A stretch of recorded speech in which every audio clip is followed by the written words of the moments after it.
we're about 6 weeks away from the release of Marvel Spider-Man 2, and I don't know about you guys, the closer we get, the more hype I become. Now, we already know about some of the villains that are going to appear in the game in some type of capacity.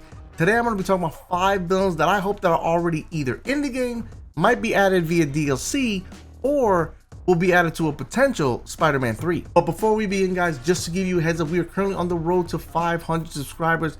The minute we hit that, we'll be doing a giveaway. But if we could do it before Spider-Man 2, I'll be giving away a digital deluxe edition of the game. Also, if you guys are hyped for this game, do me a favor, show me your hype, smash that like button for me. Let's see if we get this video to 15 likes. I don't think there's a video that hasn't reached 15 likes, so let's keep that streak going, and let's not waste any more time and jump right into the video. Now, a bit of a disclaimer, I'm not going to include the Green Goblin in this list, only because I feel like it's a given we're going to get him. I'm going to include villains in this list that we haven't seen or that have been teased in the first Spider-Man game. Starting things off at number 5 for me, I'm going with Sandman. I think Sandman would be a great villain for Insomniac Spider-Man. I mean, he was teased in the first game, so utilizing him in the potential sequel or potential DLC for Spider-Man 2 would be fantastic.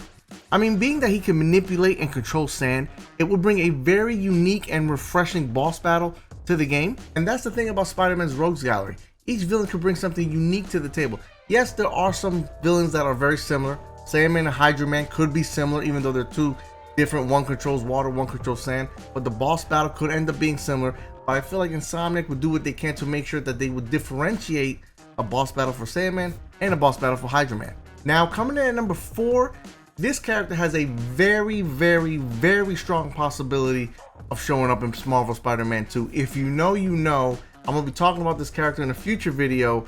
But my number 4 spot, the Chameleon. Now, a little bit of a backstory on the Chameleon. The Chameleon is actually a Russian super spy and a master of disguise who's used masks, technology, and other techniques to mimic anyone's appearance and mannerism. The Chameleon is one of those characters that could either be a side mission character, or he could be a very integral part to the main story of Spider-Man 2. Obviously, one of the big reasons why he would be in Spider-Man 2 is because he's the half-brother of one of the major villains in the game, Kraven the Hunter. Me personally, I wouldn't be surprised if Chameleon is in the game, but I won't be upset if he's not.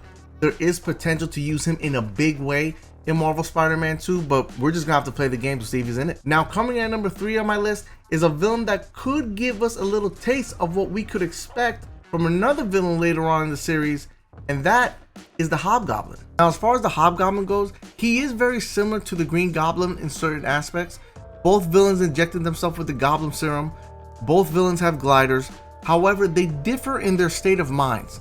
The Green Goblin is more insane and has like a split personality, while the Hobgoblin is more of like a calculated businessman who just wants power. Like I said, this one for me is kind of 50-50 because it is, as I feel like as far as fighting goes, will be very similar to the Green Goblin. But I got a feeling that Insomniac might be able to pull a game where both of them exist and both of those boss battles would be different.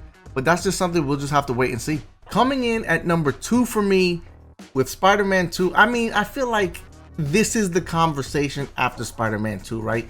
A lot of people are trying to figure out what's going to happen to the symbiote after Marvel Spider-Man 2. Is it going to stay around? Is it going to leave?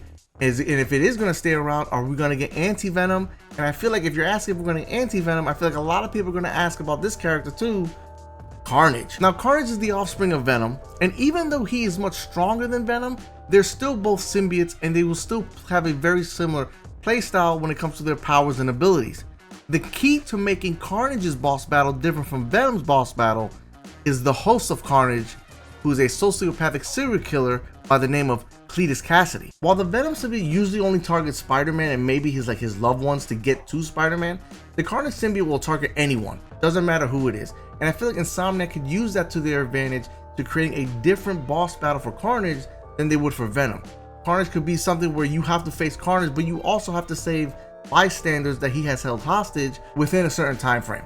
I feel like there's definitely ways to separate the two so they're not very similar, but at the same time, they're both symbiotes, so they're both going to have very similar powers. Now, last on my list, number 1, I didn't want to put Carnage at number 1 because I feel like I said, Carnage is also very similar to Venom, but number 1 for me, and I feel like a lot of people would want to see this, and I feel like there would be no limitations for the character in Insomniac's Marvel Spider-Man series, Mysterio. With a character like Mysterio, sky's the limit as far as the possibilities of what a boss battle could look like and what a story with that character could look like. I mean, Mysterio is the master of illusions. He has all these visual effects, makeup, robotics at his disposal, and like I said, the sky is the limit as far as the possibilities of what a boss battle with this character could look like. Just look at Far From Home and imagine that in a video game. So many possibilities, so many ways it could go, something that would just be fresh and new to the series. I am all for Mysterio in Insomniac Spider-Man universe. Like I said at the beginning of the video, Spider-Man's rogues galleries, he probably has one of the best rogues gallery in Marvel Comics. And I feel like all of his villains could bring something unique and fun to the table, not only when it comes to story, but also when it comes to boss battles. But what do you guys think? Who are your top 5, or who do you want to see Insomniac use in Marvel Spider-Man series that they haven't used already? Leave your thoughts in the comment section down below. If you guys enjoyed this video, do me a favor, smash that like button for me. Let's see if we get this video to 15 likes, and don't forget, we are on the road to 500 subscribers. Like I said, if we could get it before Spider-Man, even if we get it the week of Spider-Man or a little bit after, I will give away a digital deluxe edition of the game. So if you're new to the channel, smash that subscribe button. My name is Double Knees. Thank you for watching this video. Stay safe, have fun, and I'll catch all of you on the next one.